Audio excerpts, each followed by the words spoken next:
Detroit was once a thriving city of 1.8 million people, but global economic changes have hammered it.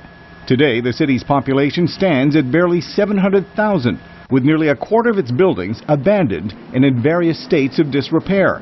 While it's not the first U.S. city to file for legal protection, bankruptcy expert Paul Mako, a partner at Bracewell and Giuliani, says Detroit's problems are the biggest. There have been major changes in the industrial composition of the country, of the region, a variety of different patterns. Aging workforce and declining tax base. You can really put a whole list of problems that cities have encountered over time. Detroit seems to have accumulated them all.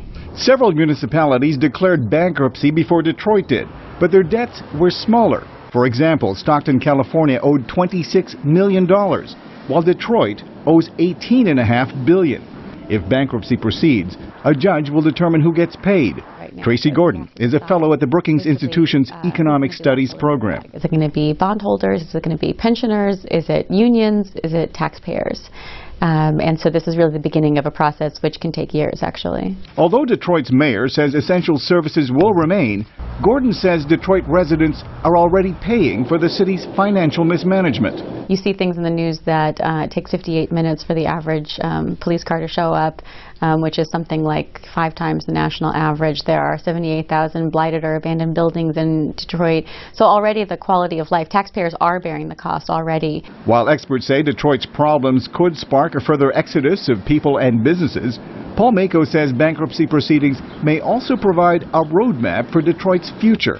That's one of the advantages that bankruptcy may offer the city of Detroit, a chance to really focus, bring everyone together after the initial haggling and say, all right, how are we going to move forward into the remainder of this century? Since 2010, only 6 American cities and towns have successfully gone through bankruptcy.